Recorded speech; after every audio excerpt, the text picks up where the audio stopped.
Kunja Vihari Gopi Janabhava Girivaradhari Jaya Gopi Janabhava Girivaradhari Yasodanandana Vrajana Ranjana Yashodanandana Vrajana Ranjana Yamuna Tira Vanachari Yamuna Tira Vanachari Jaya Radha Madhava Kunja Vihari Jaya Radha Madhava Kunja Vihari Gopi Janabhava Girivaradhari Jaya Gopi Janabhava Girivaradhari Yasodanandana Vrajana Ranjana Yashodanandana Vrajana Ranjana Yamuna Tira Vanachari Yamuna Tira Vanachari Jaya Radha Madhava Kunja Vihari Jaya Radha Madhava Kunja Vihari Hare Krishna Krishna Krishna Hare Hare Hare Rama Hare Rama Rama Hare Hare Hare Krishna Krishna Krishna Hare Hare Hare Rama Rama Rama Hare Hare Hare Krishna Krishna Krishna Hare Hare Hare Rama Rama Rama Hare Hare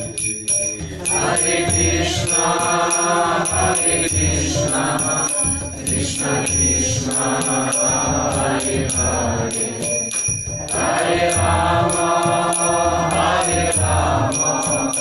Rama Rama Hare Hare Prabhupada Jaya Prabhupada Jaya Prabhupada Jaya Prabhupada Jaya Prabhupada Srila Prabhupada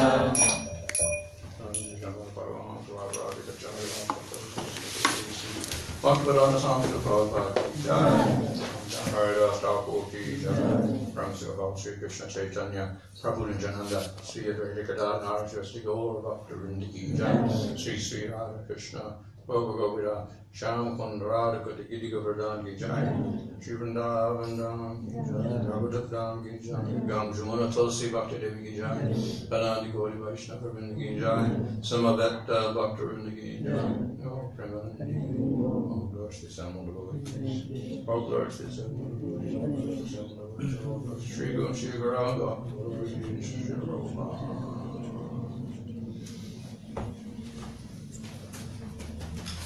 Om Namo Bhagavate Vasudevaya Om Namo Bhagavate Vasudevaya Om Namo Bhagavate Vasudevaya Om Namo Bhagavate Vasudevaya Om Namo Bhagavate Vasudevaya Om Namo Bhagavate Vasudevaya Namo Om Vishnu Padaya Krishna Prasthayudale Srimati Bhaktivedanta Swami Nityanamani Namaste Saraswati Devi Gauravani Prashadane Nirvishesha Shanivani Paschatyadesh Tarane Shri Krishna Chaitanya Prabhu Nityananda Shri Advaita Gadadhar Shri Gaur Bhaktivinoda Hare Krishna Krishna Hare Hare Hare Rama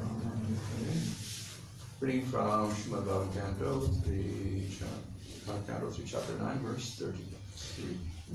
Так мы читаем из третьей песни Сримад Бхагаватам, глава 9, текст 33. Yada rahitam atmanam bhutendriya gunashraya swarupena mayopetam pasyan swarajam rachati.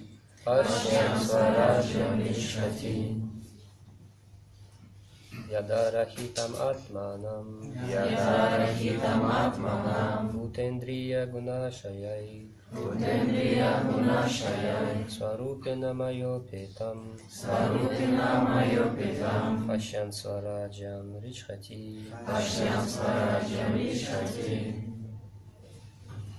Yada rahitam atmanam bhutendriya gunashayai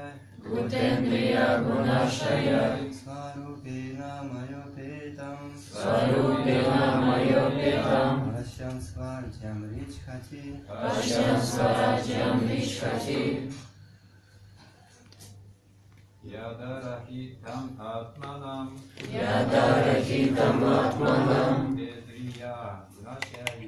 Bhutendriya gunashayai Svarupena mayopetam Pasyan swarajam richhati.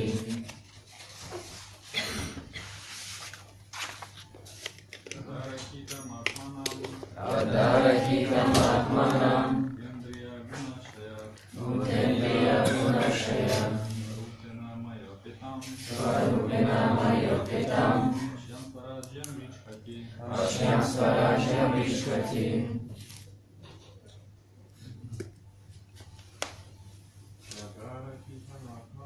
Yada rahitam atmanam Bhutendriya gunashaya Svarupena mayopetam Pasyan swarajam richhati. Яда, когда Рахитам, освободишься, Атманам, душа, Гута, материальные элементы, Индрия, материальные чувства, Гуна Ашаяй, под влиянием гун материальной природы. Сварупена, в состоянии чистого бытия. Майя, благодаря мне. Упитам, приблизившись. Пашьян, увидев. Свараджьям, духовное царство. Ричхати, насладишься. Перевод текста. Когда ты перестанешь отождествлять себя с грубым и тонким материальным телом, и твои чувства полностью выйдут из-под влияния гун материальной природы, тогда в общении со мной ты постигнешь свою чистую форму и обретешь чистое сознание. Комментарий Шрила Прабхупады.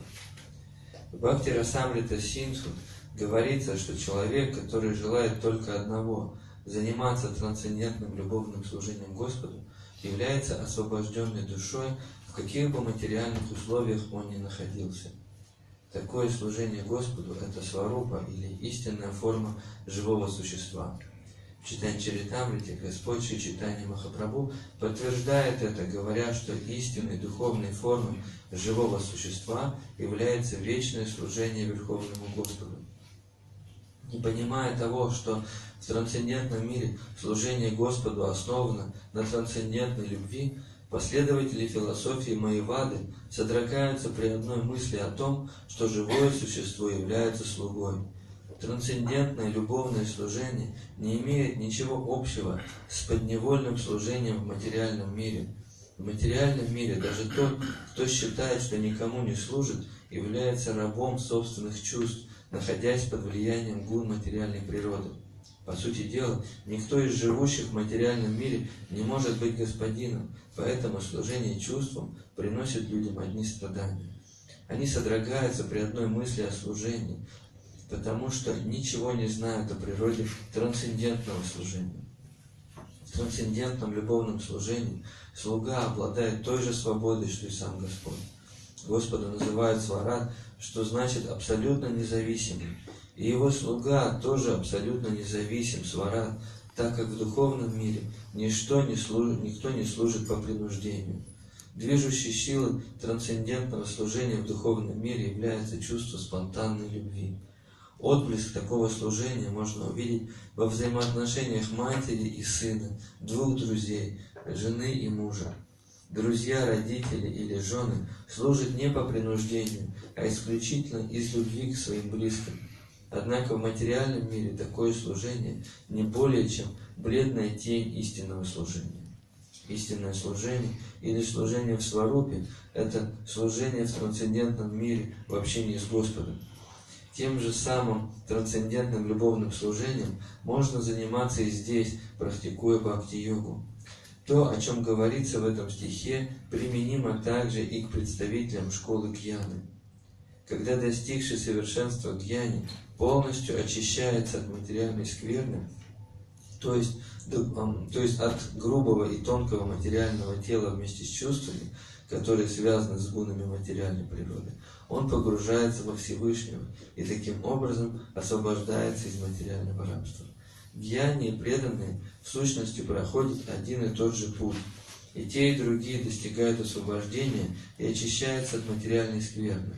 Разница между ними заключается в том, что гьяни остаются на этом уровне, довольствуясь элементарным знанием, тогда как преданный продолжает процесс духовного совершенствования в любовном служении Господу.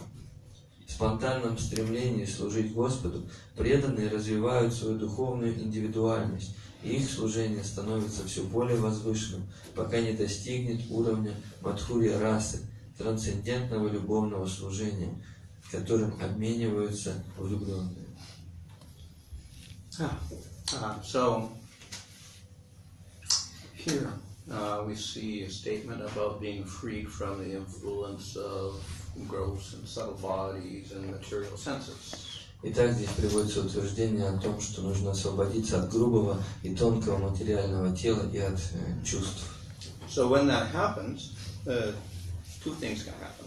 И при этом может произойти две вещи. You can end up in impersonal liberation. Вы можете закончить свой путь на уровне имперсонального освобождения, Or you can develop prema for the Lord. или вы можете развить прему к Господу.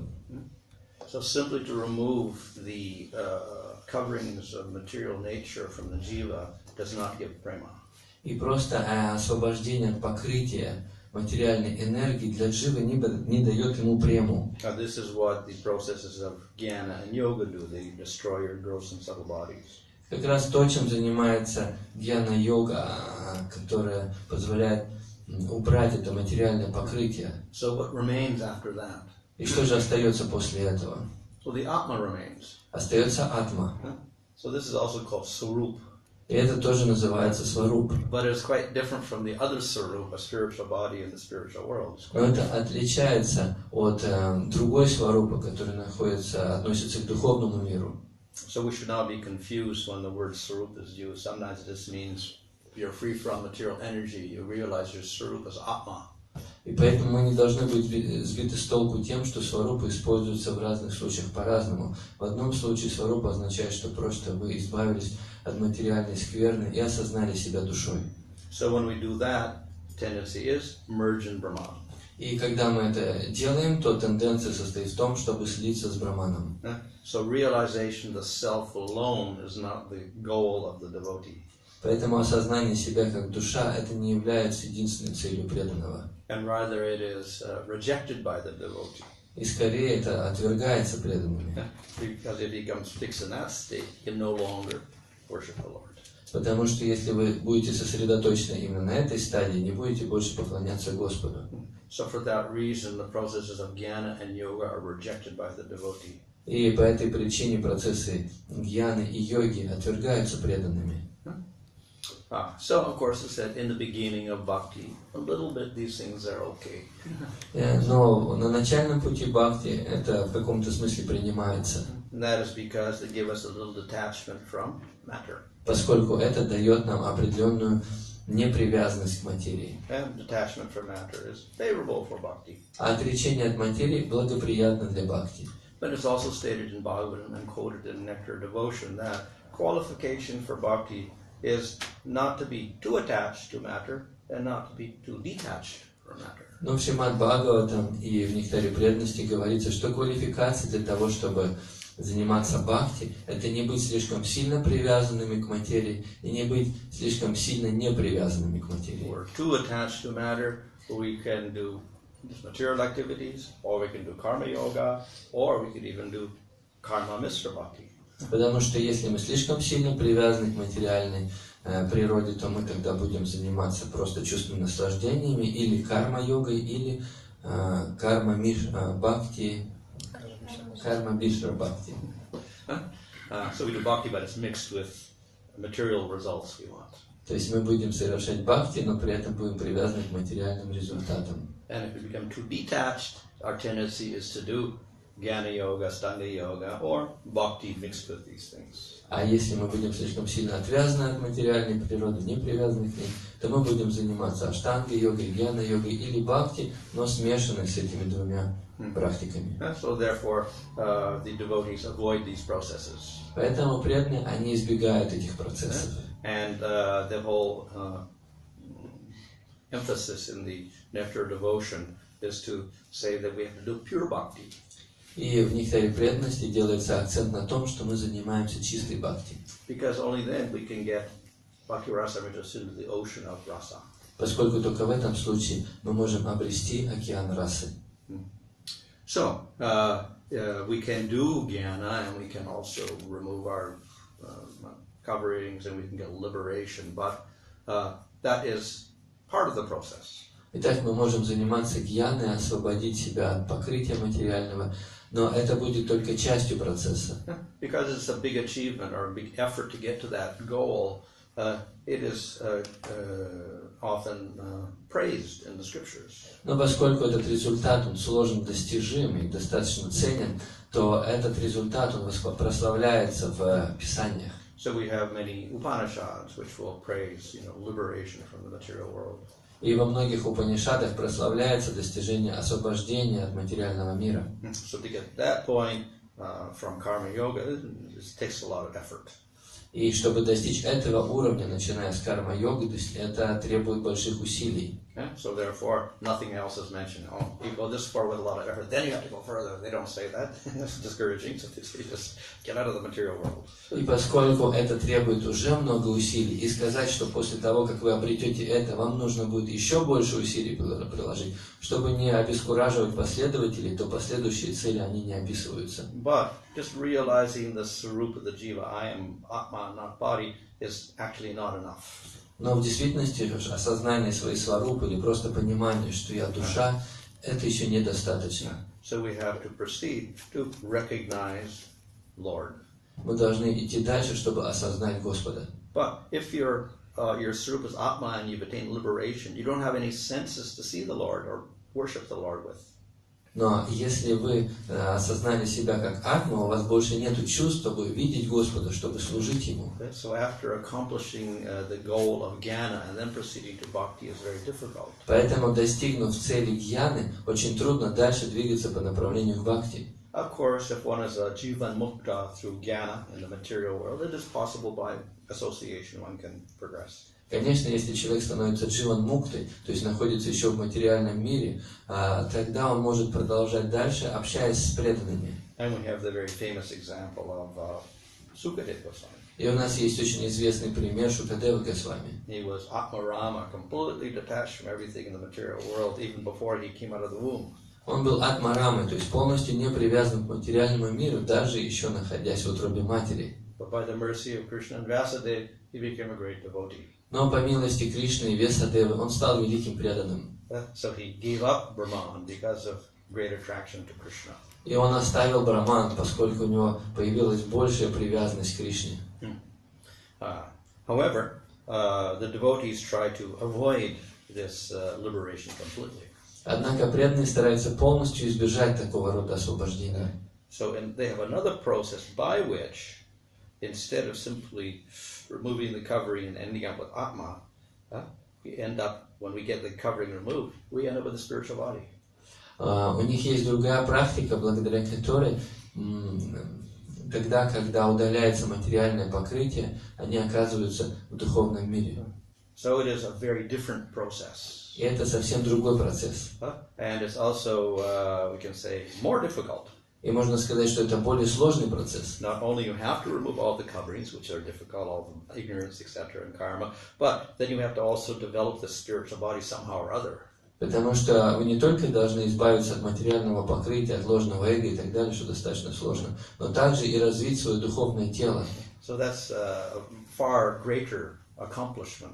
Это гораздо более высокое достижение. But fortunately, it's easier. Но в действительности, к счастью, это проще сделать. And that's the mercy of Krishna. И в этом милость Кришны. Krishna does not show his mercy in karma and jnana and yoga. Кришна не показывает свою милость для кармы, гьяны и йоги. A little bit, but basically they have to do everything by their efforts. Немножко показывает, но в основном они должны действовать за счет собственных усилий. In bhakti we have to put effort also, but Krishna also gives assistance. В бхакти мы тоже должны прилагать усилия, но Кришна помогает.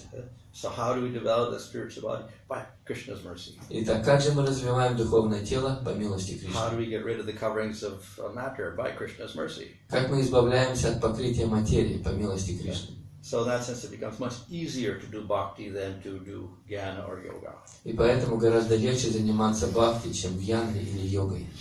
And that is one of the reasons why Krishna recommends that process of bhakti in Bhagavad Gita. И именно по этой причине Кришна рекомендует заниматься бхакти-йогой в Srimad Bhagavatam. It is quicker, Потому что это быстрее it's easier. и это проще.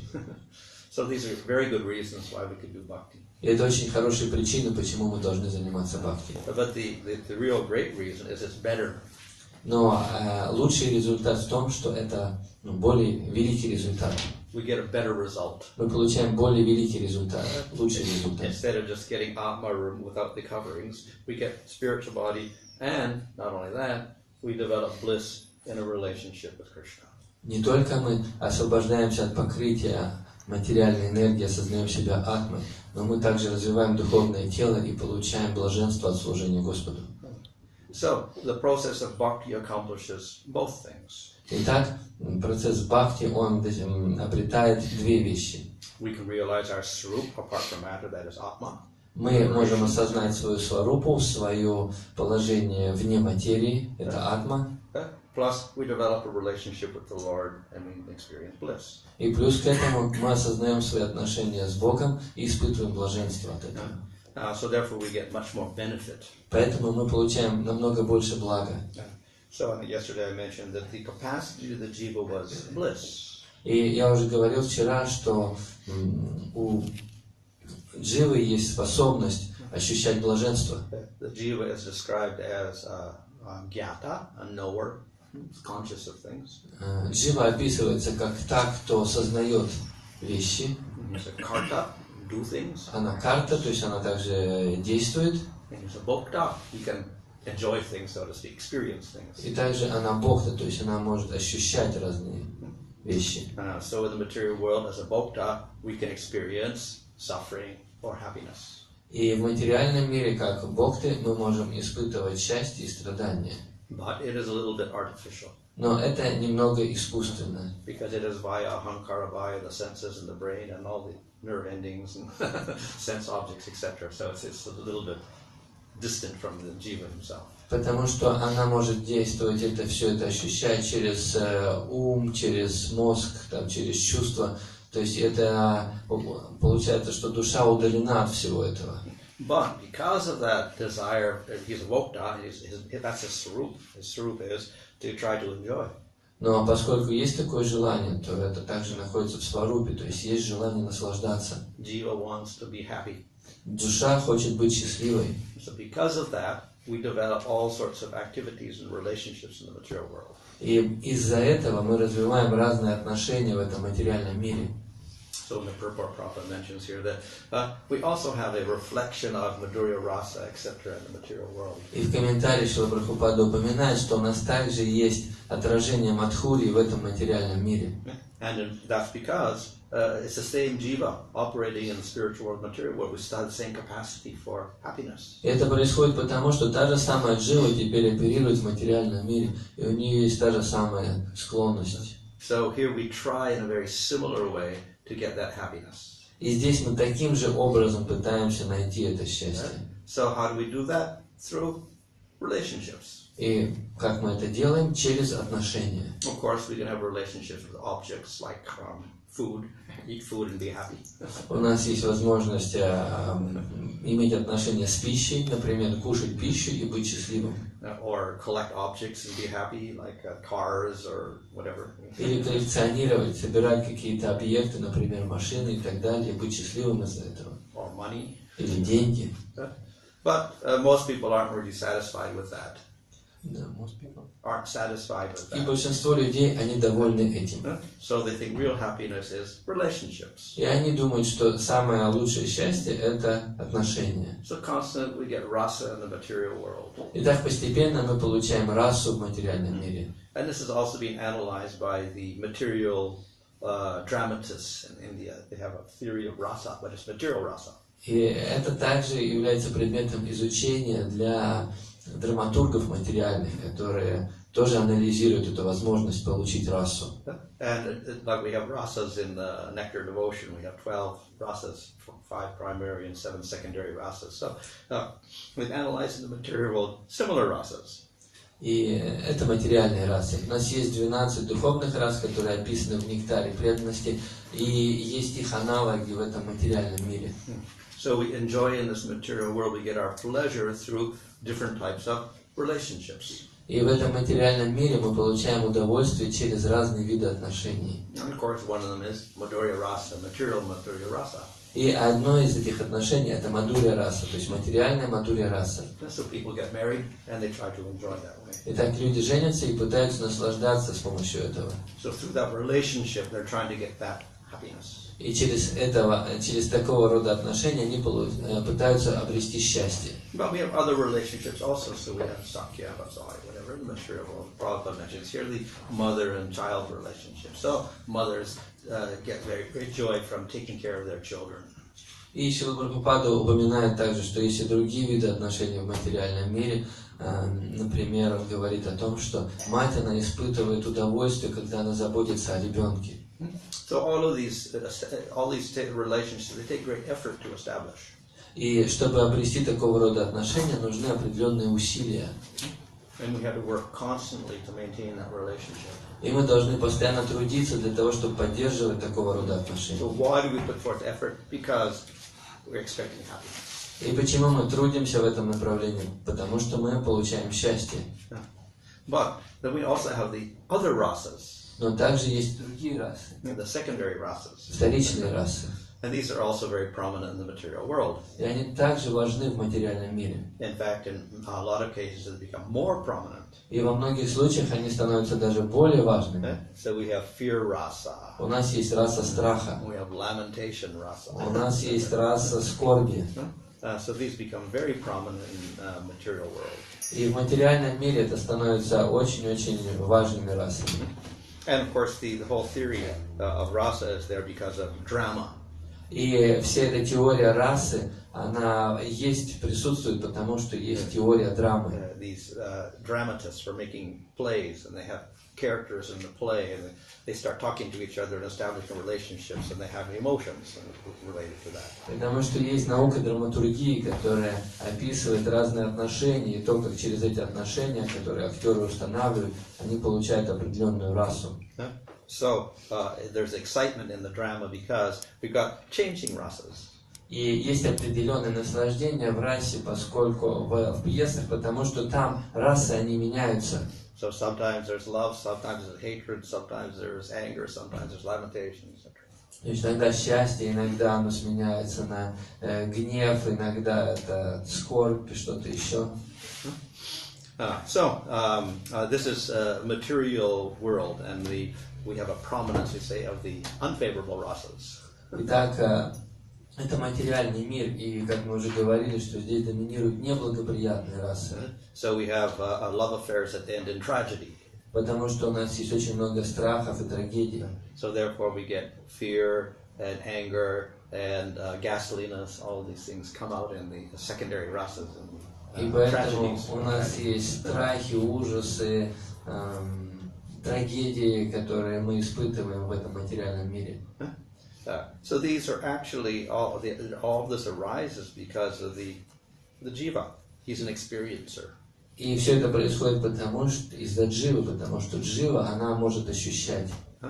So in the material world, unfortunately, we get experience not just of happiness, but of suffering.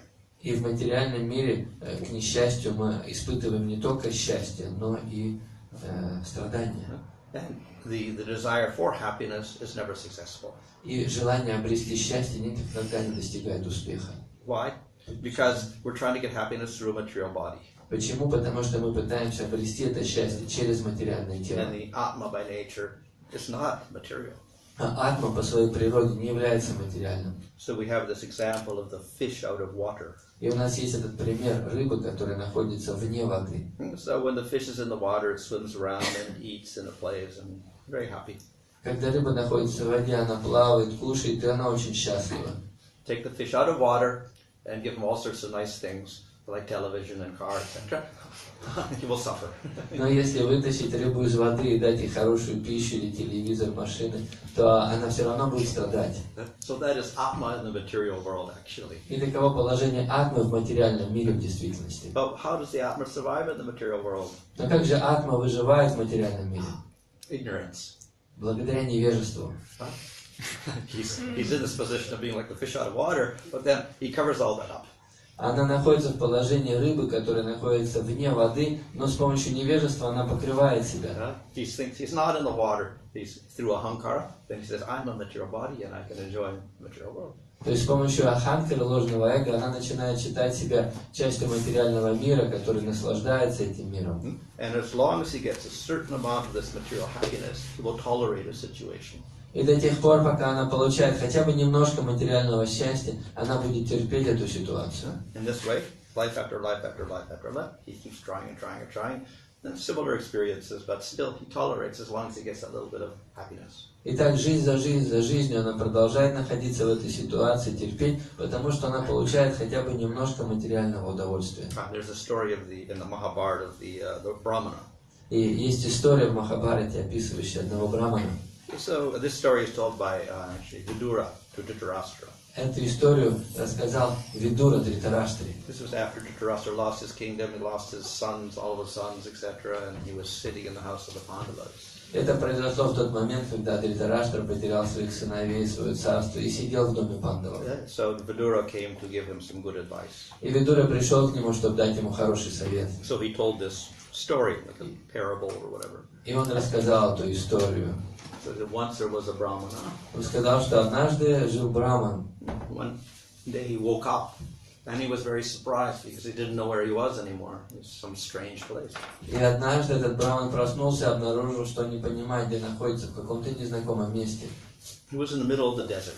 Посреди пустыни. And he didn't know what desert was there or how he got there even. Он не понимал, что это за пустыня и как он здесь оказался.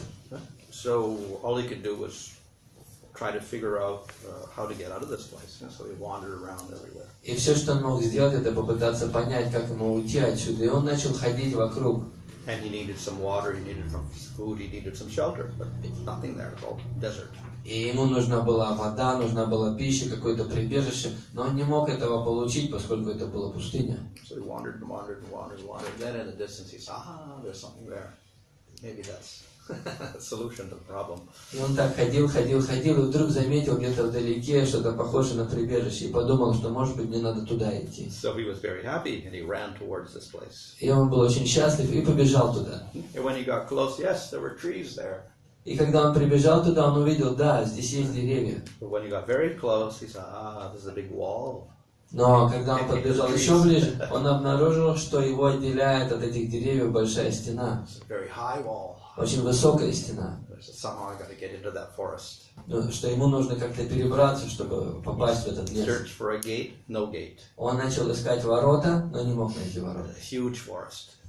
A very huge forest, and the wall went on and on and on, and you could never find an opening anywhere. То есть лес был огромный, но стена не имела, так сказать, ворот. So then he said, I must get into that forest. И он думал, мне нужно попасть в этот лес. The only solution not to climb that wall. И решение, к которому он пришел, это нужно перелезть через эту стену. It was very high. He had to put a lot of effort.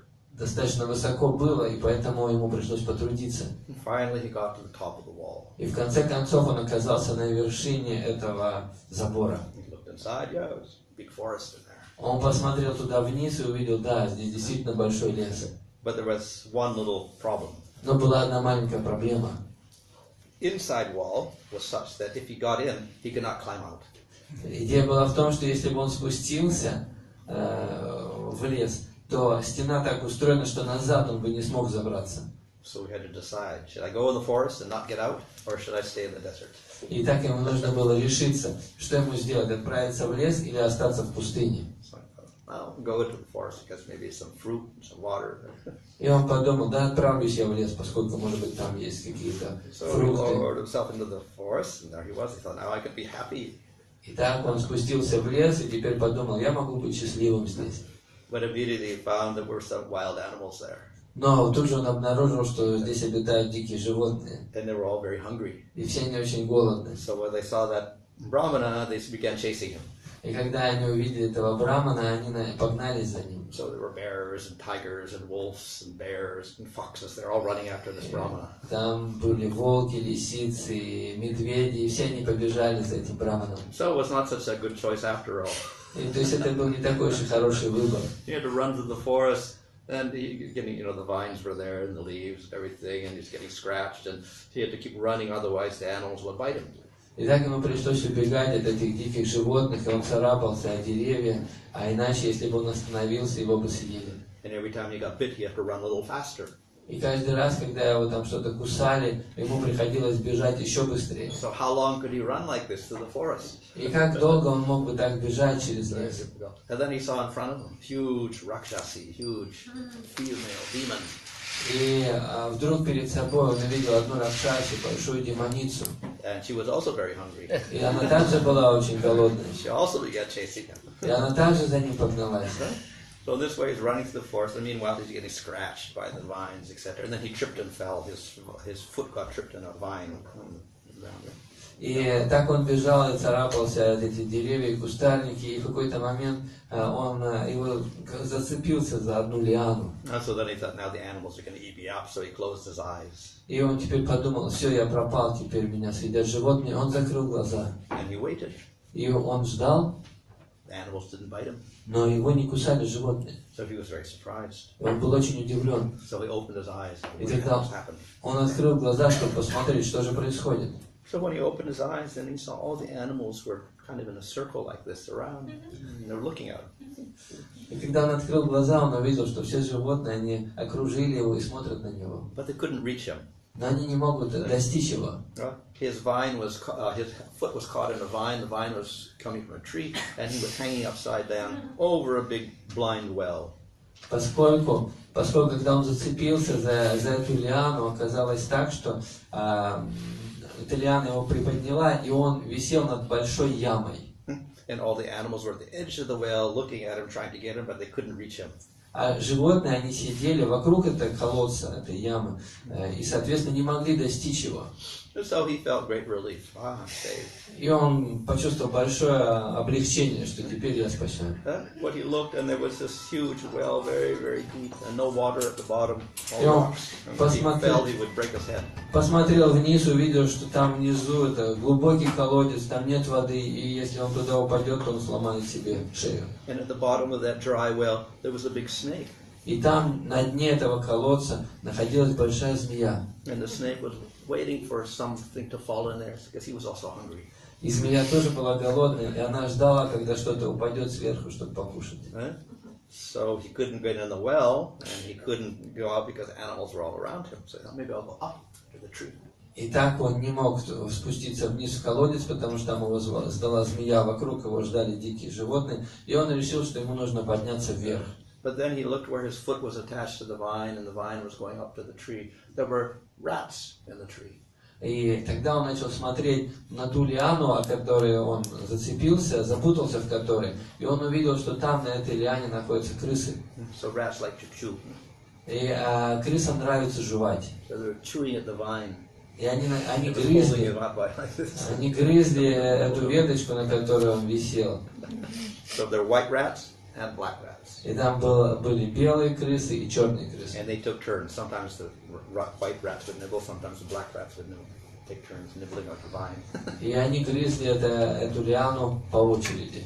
So he was not in a very good position. If he wiggled and tried to get up, the vine would break, and then he would fall in the pit. Итак, положение у него было очень сложное, потому что если бы он начал выпутываться, он мог бы просто упасть вниз. Moreover, there was another problem. Но еще возникла одна проблема. When he moved a little this way or that way, there was a beehive, and the bees would come out of the nest and they would sting him all over his body.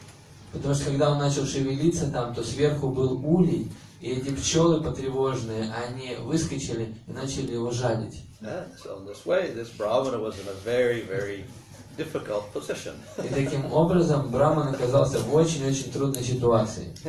He couldn't go up, he couldn't go down, he couldn't go to the side, and he was getting stung all over his body. Он не мог спуститься, не мог подняться, не мог в сторону куда-то отойти, и плюс ко всему еще вокруг, был весь в укусах пчел. But he was smiling. Но он улыбался. Why was he smiling? А почему он улыбался? Every once in a while, from the beehive, a drop of honey would fall in his mouth. Потому что с определенной периодичностью мед из этого улья падал прямо ему в рот. And when he tasted the honey, he said, "Oh, very nice." И когда он пробовал на вкус этот мед, он думал, это очень вкусно. And he's waiting for the next drop of honey to fall. И он ждал, когда следующая капля меда So in упадет. this way, he forgot about his miserable condition. И таким образом он забыл о том страдании, в котором он находится. So Vidura told this story, and Dhritarashtra said, "Very nice story. What does it mean?" И Видура рассказал Дритараштру эту историю, Дритараштра сказал, замечательная история, что она означает. So then Vidura said, "The Brahmana is the Jiva, И Видура сказал, что Браман – это Джива. and this huge forest with the big wall around it is the material universe, А вот этот лес с большой стеной – это материальная and вселенная. it looks like it's very attractive, full of so many enjoyments." Она выглядит очень привлекательно, как будто здесь есть много разных наслаждений. And being hung upside down over the well is being stuck in a material body. А то, что этот человек висел над колодцем, это значит, что человек, он как бы застревает в материальном теле. And the various animals biting are the various problems we get in our life. А те животные, которые его кусают, это те проблемы, которые у нас есть в жизни. And the big rakshasi is jara, old age. А большая демоница – это джара или старость. And the snake is death. А змея – это смерть. And the rope holding you up over the well is lifespan, how long you live. А веревка или вот эта лиана, на которой висит этот браман, это продолжительность жизни. The black and white rats are the days and the nights. А черные и белые крысы – это дни и ночи. So with each day and night, your lifespan is shorter and shorter. И так с каждым днем и ночью ваша продолжительность жизни, она уменьшается. And when it's over, then you fall into the well. И когда это будет закончено, вы падаете в колодец. And the bees are all the endeavors we make in this world for happiness. А пчелы – это те усилия, которые мы прилагаем в материальном мире, чтобы обрести счастье. And the honey is that little result we get. We got happiness. А мед – это тот небольшой результат в виде счастья, который мы получаем. And because of that happiness, we forget this condition we're in. И из-за этого счастья, которое мы получаем, мы забываем о тех тяжелых условиях, в которых So находимся. we get that little rasa of the honey. И так мы получаем немного расы от этого меда. And that keeps us going life after life. И это дает нам возможность продолжать жизнь за жизнью. We look from the outside, it's not a very good condition. Если со стороны посмотреть, то это не очень хорошие условия. But through ignorance, we continue. Но из-за невежества мы продолжаем. So, therefore, we have the other swarup of the jiva. И поэтому у нас есть другая сварупа дживы. If the jiva establishes a relationship with the Lord, and he has senses and body to interact and do service to the Lord, we have another type of rasa. Если живое существо устанавливает отношения с Богом, и у нее есть чувства, она может с помощью этих чувств служить Богу, то тогда она обретает другую расу. One difference, of course, we don't have material bodies, and we don't have this false identity, I'm a body, we know we're the soul. С одной стороны, уже нет отождествления с материальным телом, но есть понимание, что я душа. And a relationship is not like body to body and a soul inside. It's soul with another soul. И отношения, они не такие, как между душой, которая находится в теле, и другой душой, которая находится в теле, то есть через материальные тела. Но отношения будут душа к душе. But not just with any old soul. It's the supreme soul, supreme Lord. И не с любой душой, а с верховной душой. So he's the source of all bliss, source of all perfection. И он является источником всего совершенства и источником всего блаженства. So if we establish this relationship, then we can get real happiness. Если мы установим такие отношения, то мы обретем настоящее счастье. So we have similar rasas. We have Madhurya rasa, we have Sakya rasa, we have Vatsalya rasa, we have Dasya rasa, we have Shanta rasa. All these rasas are there in the spiritual world. Итак, все те же самые расы есть в духовном мире. And we even have the other rasas, the unfavorable ones, Bhayanak rasa, fear rasa, lamentation rasa, etc. И у нас есть также и другие расы, которые неблагоприятны, как раса страха, ужаса и так далее. They're always in a secondary role. They don't become prominent. Но они всегда остаются вторичными и не занимают главное положение. They appear and disappear. Они приходят и уходят. And they arise because of the main rasa. И они возникают благодаря тому, что есть основные расы. In the material world, we have anger, hatred, etc., without any primary rasa of love at all. В материальном мире у нас есть этот гнев, ненависть, не связанные с основными расами. So in the spiritual world, the secondary rasas are only there to cause variety and more taste in the main rasa. А в духовном мире эти вторичные расы, они присутствуют только для того, чтобы мы смогли обрести больше вкуса в первичных расах. Now, so in this way, we have some similarity between the material world and the spiritual world. Поэтому есть определенная схожесть между духовным и материальным миром. Okay? But it is in the spiritual world that the jiva can actually realize his full capacity. Но в действительности только в духовном мире душа может реализовать свои возможности. Okay? And that capacity is the capacity for happiness. Это возможность или способность обрести счастье. The only way to realize that capacity is through the performance of bhakti. Единственная возможность обрести эту возможность через совершение бхакти. So what's the difference between bhakti and an ordinary relationship? What's the difference between ordinary love and bhakti? Итак, в чем же разница между обычными отношениями и бхакти? Of course, object is Krishna, not a person with a material body. Конечно же, первое это то, что объект этих отношений это сам Кришна, а не какая-то личность в другом материальном теле. But the very basis of bhakti is that everything is for the pleasure of Krishna, the object of love. Но основа бхакти состоит в том, что цель это удовлетворить Кришну, объект любви. And all of our attempts in the material world to get relationships is because I want happiness. А все наши отношения внутри материального мира построены на том, что я хочу счастья. Of course, the more we can express love without anything for ourselves, the more we will call that love. Конечно, чем больше мы сможем действовать так, что не ожидать счастья для себя, тем больше мы можем назвать это любовью. And that is why often the relationship between the mother and the child is considered to be maybe the purest.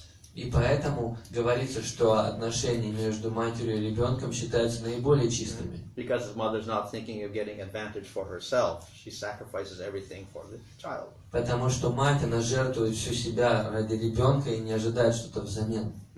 But even then, there is a basis of getting some happiness for the self and identification for material bodies, etc. So it's imperfect. Но даже в этом случае какое-то ожидание личного счастья у нее есть, и к тому же тут задействованы материальные тела, поэтому это не является полностью совершенным.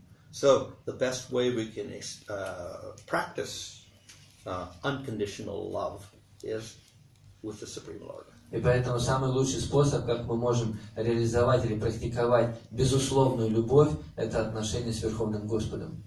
And when we do that, then this ignorance and selfish motives, etc., all dissipate. И когда мы делаем это, то все невежество и эгоистичные мотивы, все это уходит. So that root of trying to enjoy for ourselves disappears by giving the enjoyment to Krishna. И таким образом этот корень, который состоит в том, чтобы получать наслаждение лично для себя, все это уходит благодаря тому, что мы заняты служением So Господу. automatically we get rid of ahankara and all the material coverings. И таким образом автоматически мы избавляемся от аханкары и материального покрытия. But we end up with this relationship with Krishna. Но результат этого всего будет в том, что у нас будут отношения с Кришной. And to realize that relationship or express it, Krishna gives us a spiritual body. И для того, чтобы реализовать эти отношения и выразить их, Кришна дает нам духовное тело. So this is the process of bhakti. И таков процесс бхакти. Quite different from the processes of jnana and yoga, etc. Он отличается от процесса гьяны и йоги и так далее. And the result is much, much different. И результат совсем другой. But whatever we find nice in the material world, we find better in the spiritual world. И все, что мы находим хорошего в материальном мире, мы обнаруживаем, что есть все лучшее в духовном мире. Everything we find exciting or wonderful or attractive, we'll actually find its perfection in the spiritual world. Все, что мы находим здесь привлекательным, в действительности мы находим то же самое, но в совершенной форме в духовном мире. So this is all accomplished through bhakti, and very fortunately, bhakti is easy because of the mercy of Krishna. Итак, мы все можем получить это с помощью бхакти, и, к счастью, бхакти, оно легче по милости Кришны. Okay. Есть ли вопросы?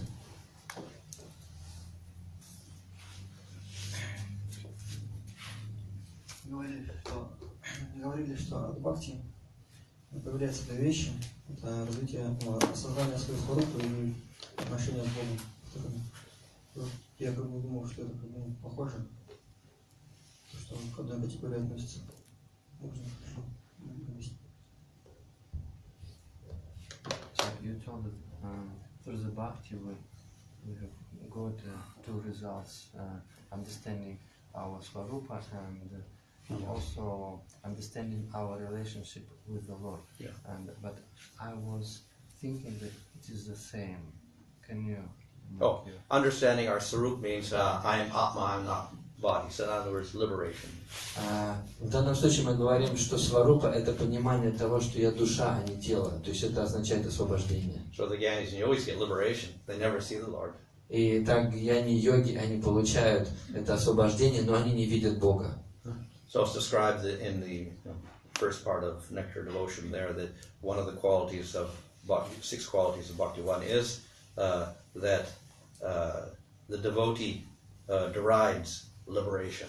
И в нектаре преданности описывается, что есть 6 качеств бхакти, и говорится, что одно из этих качеств – это то, что преданные, они смеются над освобождением. And this manifests in the bhava stage. И это происходит на уровне бхавы.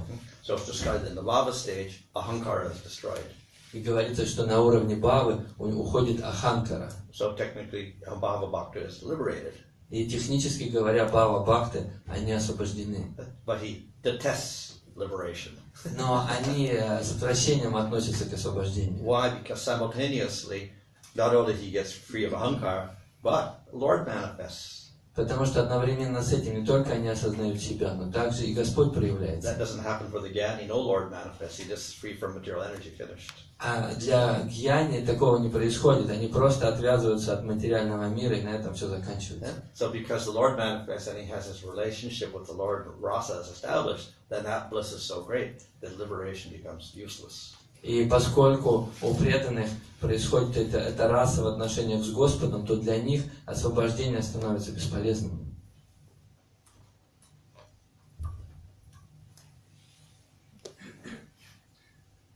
Спасибо большое за лекцию. Вот у меня тоже непонятный вопрос ближе к этой теме. Все-таки чем вы дали понятие сварупа? И вот чем сварупа на уровне освобождения отличается от сварупы на уровне Рамбам? So what is the difference between the Swarupa on the level of liberation and the Swarupa on the level of Prema Bhakti? Okay. Sarupa liberation means I am Atma, but we don't manifest any particular form, and then we don't see anything, we don't perceive anything, and we merge in Brahman. That's Sarupa. Сварупа на уровне освобождения, то, что мы понимаем, что мы атма, но у нас нет какой-то формы, и у нас мы ничего не видим, и мы просто сливаемся с Брахманом. In other words, we're free of this false identity, I am a body. Иначе говоря, мы освобождаемся от ложной концепции, что я являюсь материальным телом, и все. So the other Sarupas manifest in the spiritual world, we call the Vigraha. А сварупа, которая проявляется в духовном мире, она называется Виграха. So according to our particular rasa, we get an appropriate form, like for Sakya Rasa, cowherd boy, for Madhurya Rasa, Saki or Manjari, etc. И в соответствии с нашей расой мы получаем определенную форму, например, мальчика-пастушка или гопи.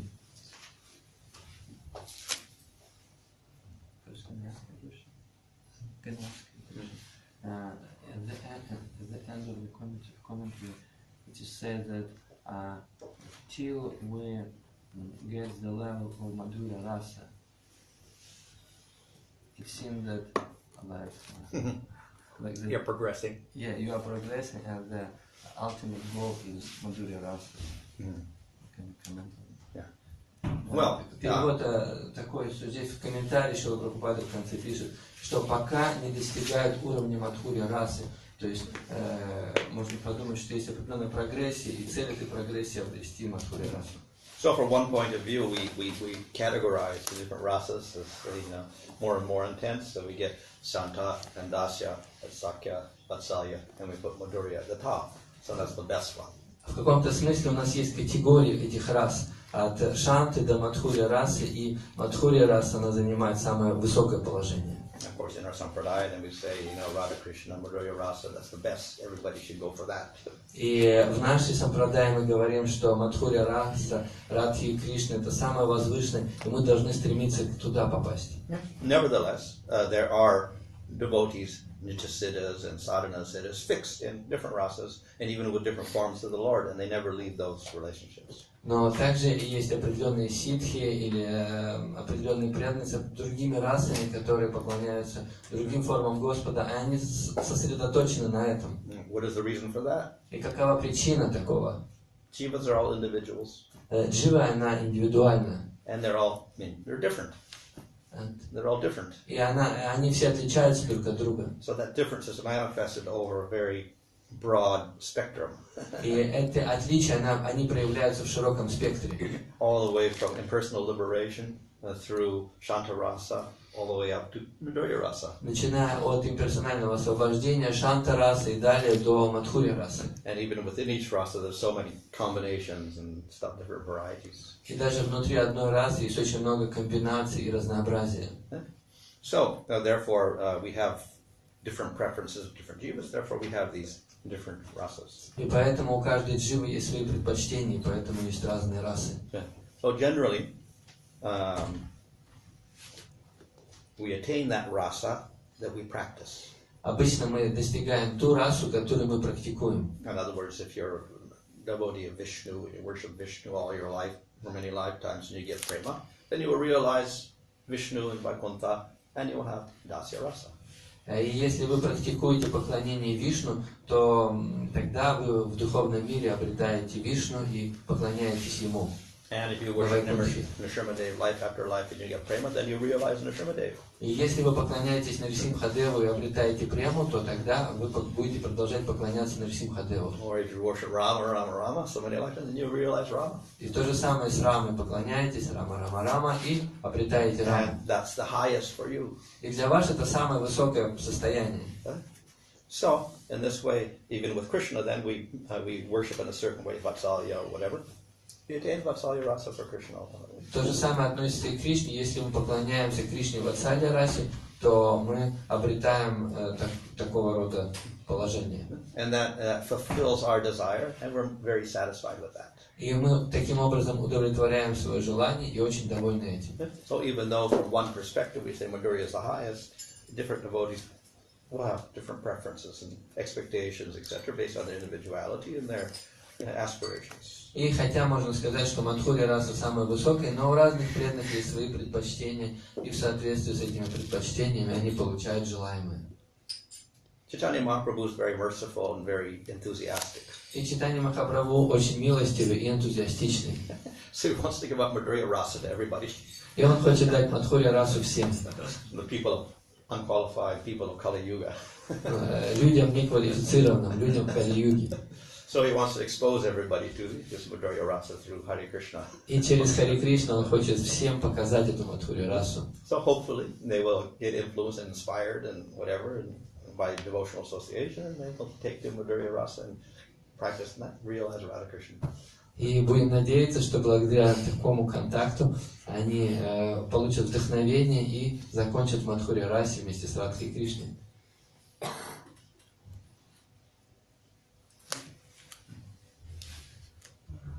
Господь Чайтанья, он раздавал прему. Интересно, почему была история, то, что Жибак, он не принял прему. Это очень интересно. Какие причины?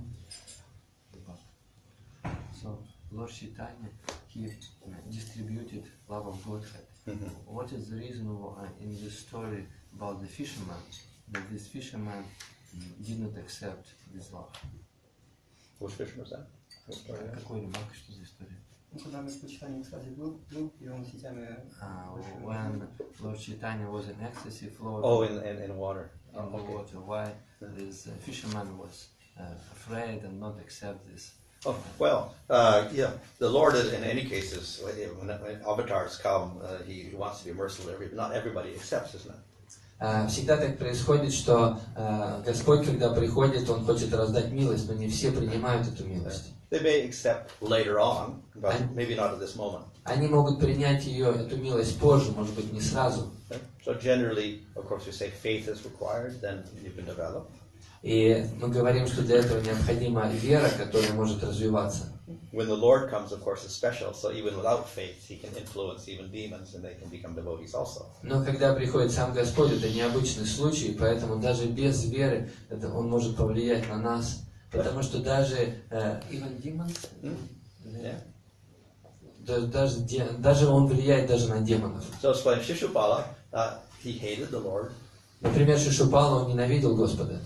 But because Krishna was so attractive, he was always chanting Krishna's name and thinking of that awful Krishna. Но поскольку Кришна был такой привлекательный, что Шишупала постоянно думал о Кришне. So by thinking of him in hatred, all of his impurities gradually disappeared. Он думал о нем, но думал с ненавистью, но тем не менее все равно вся его нечистота, она исчезла.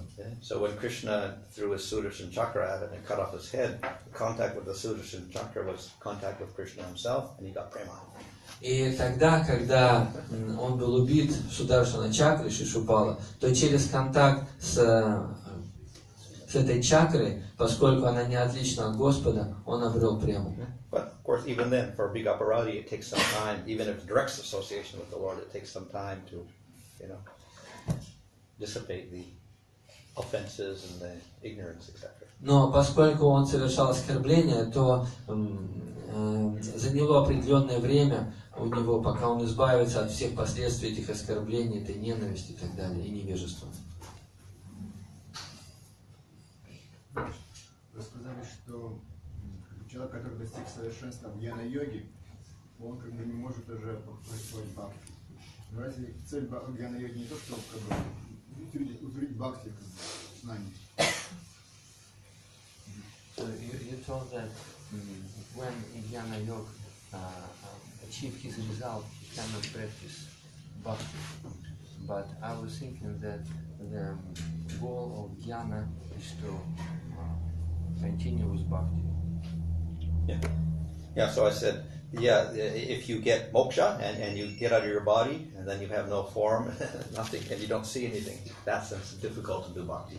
Я имел в виду, что когда душа обретает освобождение, избавляется от материального тела, формы больше нет, то в таком бесформенном состоянии очень трудно совершать бхакти. If you're in the material world, you're striving for liberation, you have a body, or you're jivan mukta, you've attained some sort of samadhi of liberation, still, by association with devotees, then you can proceed to bhakti.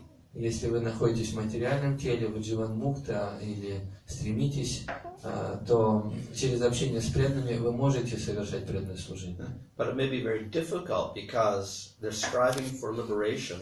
Consequently, they get some rasa from that type of peaceful situation. Но в этом есть сложность, потому что стремление к освобождению, оно дает определенную расу, оно дает определенное влечение к спокойной ситуации. And rather they will reject the form of the Lord. И тогда они отвергают форму Господа, Thinking that, oh, that's Maya. считая, что это майя. Why should we develop all these passionate relationships like love affairs with the gopis? It's all Maya. Зачем нам все эти отношения любовные с гопи? Все это майя, это все страсть. So it is said that in my Rupa Goswami and Nectar Devotion that Jnana and Vairagya, they make the heart very dry. И говорит Рупа Госвами, что гьяна и вайраги, они иссушают сердце. We lose our attraction for, personal aspects of Krishna and relationships, etc. Мы теряем наше влечение к личностной форме Господа и отношениям с Ним.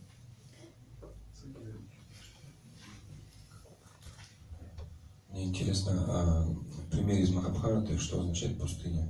Это состояние между смертью и рождением.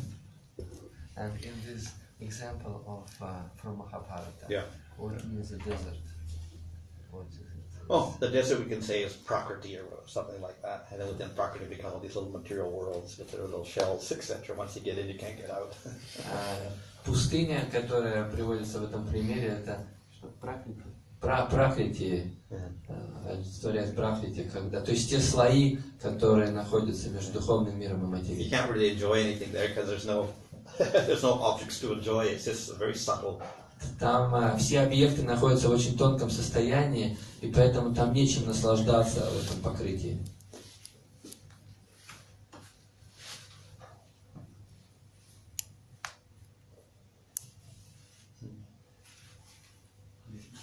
Скажите, пожалуйста, мне поясните, я хотел уточнить, например, Джива возвращается к Кришне, предположим, то есть сейчас есть возможность в действительности попасть на Галоку, да, то есть Шрила Прабхупада дал нам, открыл это знание, то есть Господь читание, потом Шрила Прабхупада это знание передал, и мы имеем возможность обрести, в принципе, попасть на Галоку, на Вайкунтху, на Галоку, и то есть у меня два совместных вопроса. То есть в Галоке Джива она тоже может упасть? То есть такое, не было такого разговора, именно вопроса, чтобы понять, падает она с Галоки или с Вайкунтха она падает. То есть с Галоки она тоже может упасть без проблем. Есть ли такой момент? И второй вопрос, что совместно. То есть когда Джива возвращается, например, на Галоку, вернется на Галоку, то есть таким образом она, то есть она слуга слуги, слуг Гопи Вриндавана, да, говорится, то есть невозможно. То есть есть уже приближенные Кришне, которые уже там в любом случае уже места заняты, да, приближенных мест Кришны. То есть они находятся в формах, человеческих, а говорится во Вриндаване, что там, как говорится, куда ни глянь, все это, все живые существа, и они все имеют отношение с Кришной, определенной расе. Если они хотят, они могут стать и человеком, говорится, может и травой, может и деревом, и плодом. То есть, как Джива, она общается с Кришной, то есть просто блаженство Кришна выдает за ее служение, что он деревом стоит, да, и это счастье она испытывает то же самое, что и Гопи общается с Кришной. Простите, что завернул. Я понял. There is two questions. First of all, one, is it possible for the spiritual soul to fall down from the Galok? Is one thing. And then when the Jiva return from material world to the spiritual world, to Krishna, and it is said that the main positions in the Krishna servants are already occupied, Does it mean, and so she returned, this soul returned and become the servant of the servant. So it means there is no close relationship with, there is some distance. The second thing is. Well, in answer to the second question, the Lord has inconceivable powers. И я начну со второго вопроса. У Господа есть непостижимая сила. So he could have an individual relationship with every single jiva in the spiritual world simultaneously. У него есть возможность индивидуально общаться со всеми живыми существами, которые одновременно, которые находятся в духовном мире. And it's fully satisfying to that jiva. Это полностью удовлетворяет дживу. And there's a great variety in the spiritual world that keeps expanding at all times. И в духовном мире полно разнообразия, которое увеличивается постоянно. So every individual person has an individual service, which is different from everything else. И у каждой души есть свое индивидуальное служение Господу, которое отличается от служения другой души. And it's completely satisfying to him. И это полностью удовлетворяет эту душу. And it's satisfying to Krishna. И это удовлетворяет Кришну. So, for instance, we have in the description of the Agasura pastime, we have a description of the cowherd boys with Krishna. Например, в описании Агасура Лилы есть описание пастушков и тех отношений, которые у них есть с Кришной. So it's described there were millions of cowherd boys with Krishna. И там говорится, что с Кришной было миллионы пастушков. And then it says Krishna was in the center and they were all eating. И там говорится, что Кришна, он находился в центре, и они все кушали. So if you have a million people and Krishna sitting in the center, how is anyone going to see Krishna? И если миллион человек сидит вокруг Кришны, то как они все, эти миллион человек, могут увидеть Кришну? The answer is Krishna was with each boy. И ответ такой, что Кришна был с каждым из этих пастушков. He was personally with each boy, and no one else could see that. Он был лично с каждым, и никто не мог этого видеть. Or in the Rasa Leela, there were 3 billion gopis. Или в Расалиле было 3 миллиарда гопи. They were in a circle. И они были в круге. But Krishna was with each gopi also. Но Кришна также был с каждой гопи. And each gopi thought, oh, Krishna's with me. И каждая гопи думала, Кришна находится со мной. And they didn't see Krishna had expanded himself into so many forms. И она не видела, что Кришна распространил себя в так много форм. Or even in Dwarka, Krishna expanded himself in each of the 16,108 palaces with each queen. И даже в Двараке Кришна распространил себя в 16108 и был во дворцах с каждой женой. And none of them knew that Krishna was simultaneous with all the other queens. И никто из этих жен не догадывались, что Кришна одновременно находится и в других дворцах. So in this way, Krishna arranges for the full satisfaction of each jiva. И таким образом Кришна устраивает так, что каждая джива полностью удовлетворена. And the other question was falling down from the loka.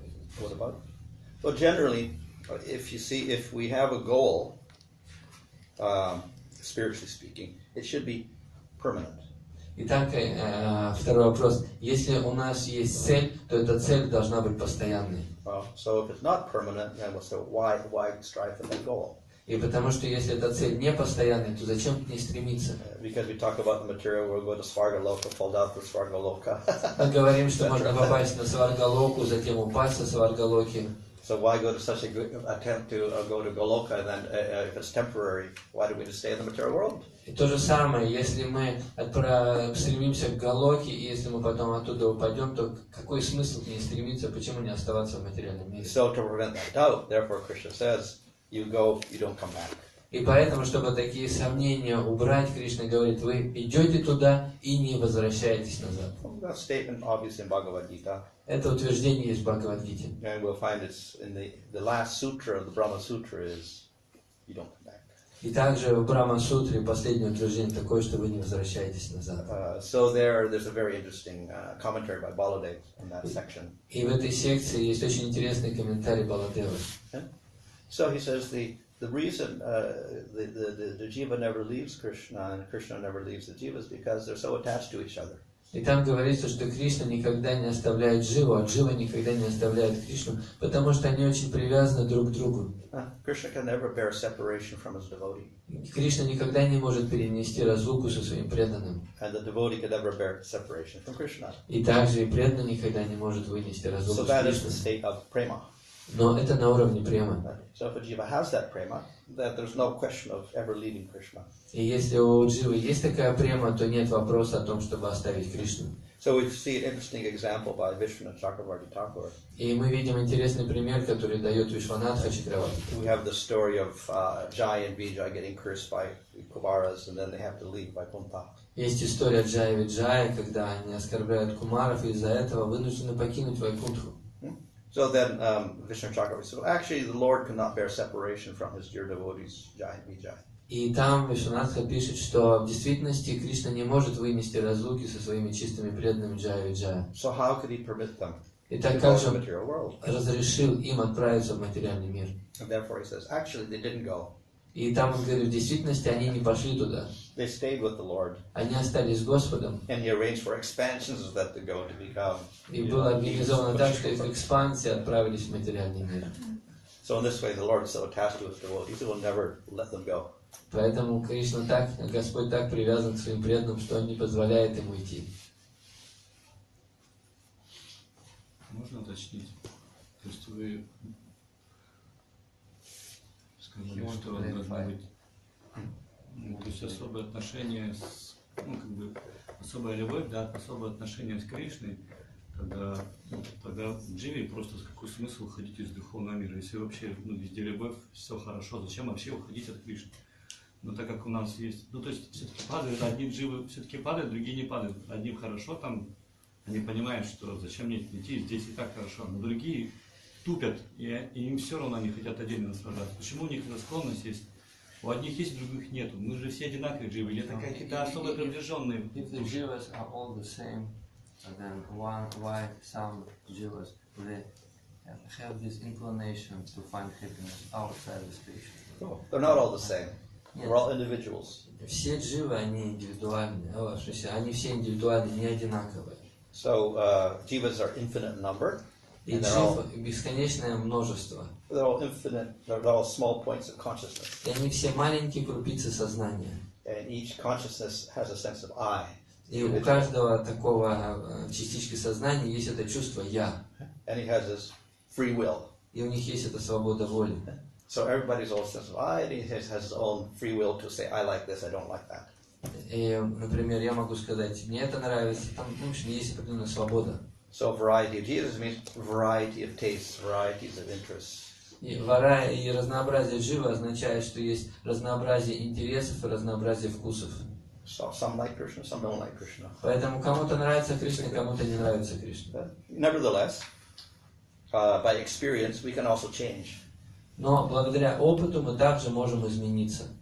So from the state of not liking Krishna, as I learned yesterday, that Krishna makes some arrangement by which the jiva can gradually begin to become favorable to the Lord. Итак, от состояния, когда душа не привлекается Кришной, она может прийти к другому состоянию, что ей нравится Кришна. And then when we perform bhakti, gradually the Swarup Shakti of the Lord manifests. We get the Samvadini Shakti manifesting in Bhava stage, and it gets very strong in prema. So once that's there, that doesn't leave the jiva. И когда джива занимается преданным служением, развивает свою сварупа шакти, то на уровне бхавы и према она обретает такую привязанность к Кришне, которая уже не оставляет ее. In fact, once that is established, because of the interrelationship in rasa, the jiva gets experiencing more and more bliss, so he'll never leave that. И в действительности, когда душа реализует такие отношения, она получает все больше и больше блаженства, и она уже не оставляет эти отношения блаженства.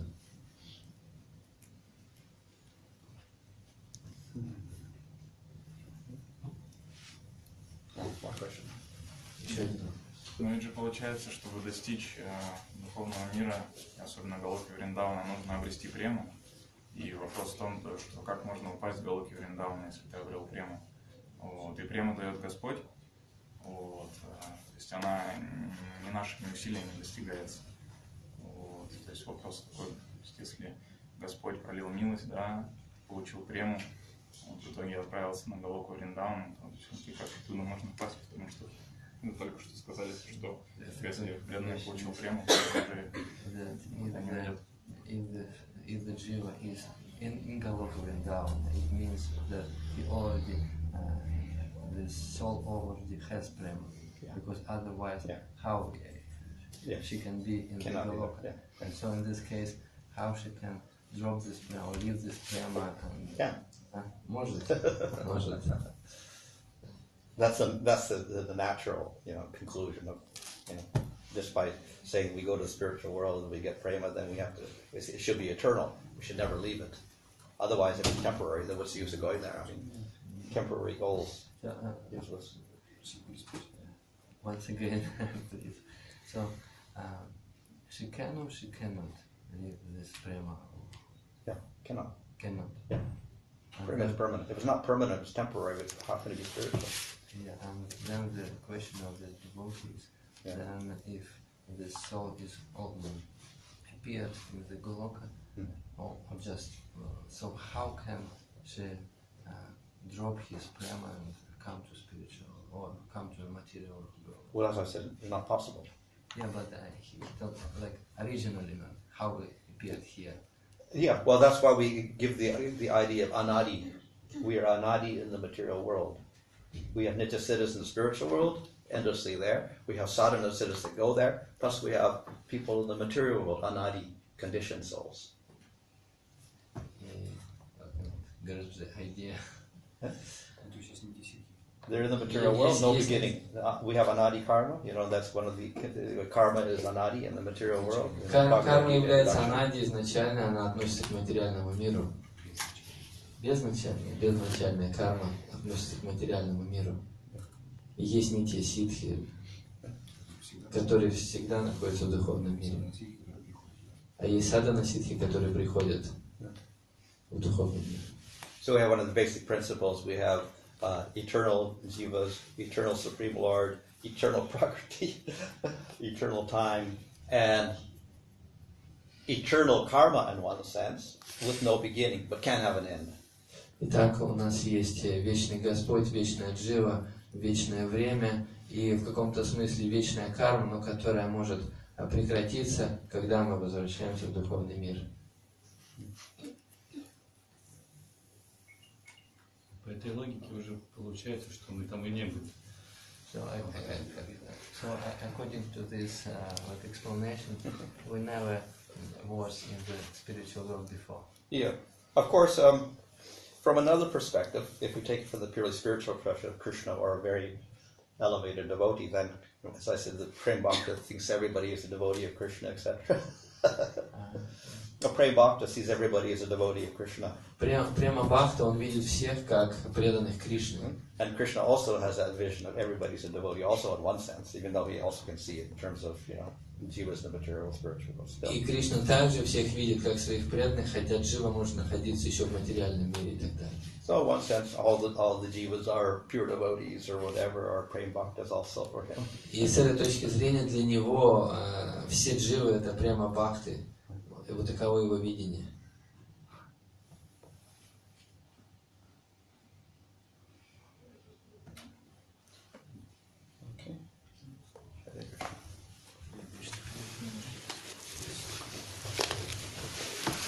Bhanu Maharaj ki